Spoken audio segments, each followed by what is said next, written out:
Hey YouTube, Uberman here. Another unrelated Uber video. I wanted to show you guys my latest acquisition.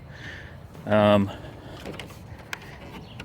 still have a bad right arm, so it's not easy to work on these things, but I picked this up the other day. Try to get the focus here. It's a 2000 Dodge Durango SLT, third row rear air conditioning.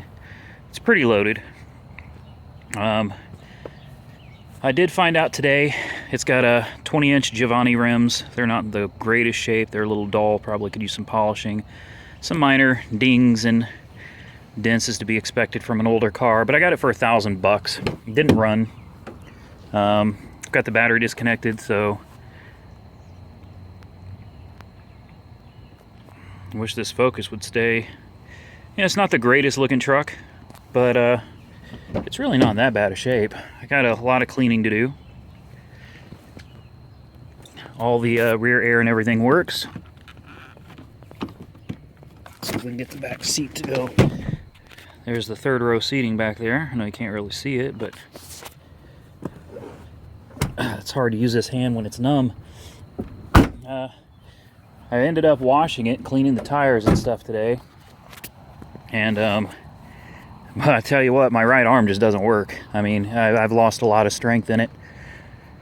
But anyway, this isn't about my arm. I'll do another video updating you guys on that. This is the 5.2 Magnum V8 automatic, two-wheel drive. And what I found the problem to be, I purchased it in the dark. I drove about 40 miles away, picked it up for $1,000. Started when I went there, but then it died. It wouldn't start again. Here's what I found. This is what I did today.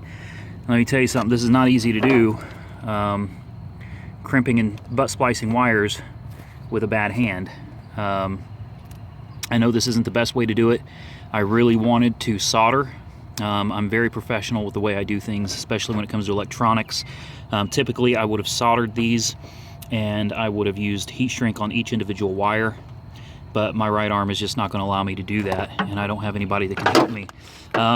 What I found is that someone had cut all of these wires, probably replaced this particular pigtail.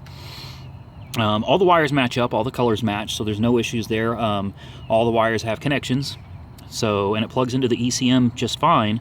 But what they had done is they just wrapped the wires together and then just wrapped a bunch of electrical tape over it, which is horrible. Now, I will, when finished, I will cover this with electrical tape, and then I will actually put more of this, good Lord, I forgot what it's called.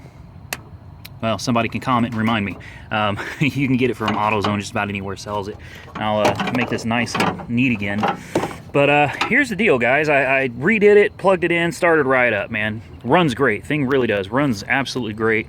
But the issue was, after about 10 minutes of running, it'd die. And then, if you jiggle where the computer plugs in over here, plugs in like right here, if you jiggle on this and just get it in the right area, you can hear the relay box over here click. And you can hear fuel pressure come through the rails, and then it'll start right up again until the ECM gets hot, and then it dies again. So, I already know, like 99% certainty, that the issue is in the ECM. I believe that what happened, ignore the children, I believe that what happened is when the people decided to rig up the wiring, they probably got a wire or two or 10 touching one another, and it probably burned a trace in the board. These computers, I've already taken the computer apart. This was replaced in 2012. It's a Mopar genuine part, replaced in 2012, so obviously it's had issues before.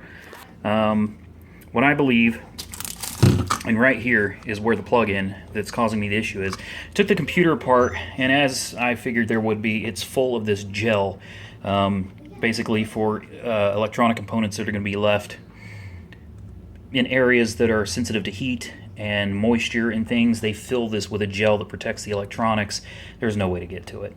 And it's probably a multi-layer board. I mean, probably at least 3, maybe 5 layers of board, PCB. And you don't know which trace could be burned, but I'm positive we've probably got a hot or a ground issue with one of these pins that are soldered to the board. So it seems that when it's hot, it dies out. What I'm doing right now is I'm freezing the board. I'll leave it in there for several hours to make sure it gets exceptionally cold. Then I'll plug it back in. I'll be willing to bet money that the truck will probably run for a good 20-30 minutes or so until that board warms up. And you know, that's pretty much going to tell me what I need to know.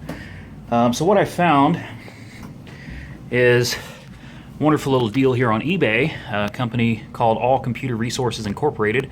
$169. It's not bad for a remanufactured computer, and it's pre-programmed. These computers have to be programmed. That's another kind of sucky thing about them. If you order a new computer, it doesn't come ready to plug and play. You have to go to the dealer. It has to be programmed for your key and for the VIN number and a bunch of stuff. But this company right here does all of that for you. And they don't even request the old computer, or they do request the old computer back, I'm sorry, but they send you a prepaid shipping label and everything. You just put it in the box and you send it back after you get your new one. But I think this is what I'm going to go with. Once the computer is good and frozen, I'll take it out there and see how long it'll run for. And if it runs longer with the computer frozen, then I'll know that it's definitely an issue with the ECM itself. And I'll go ahead and, you know, like I said, I've got $1,000 in it right now. If I got to spend $169 on a computer, I will.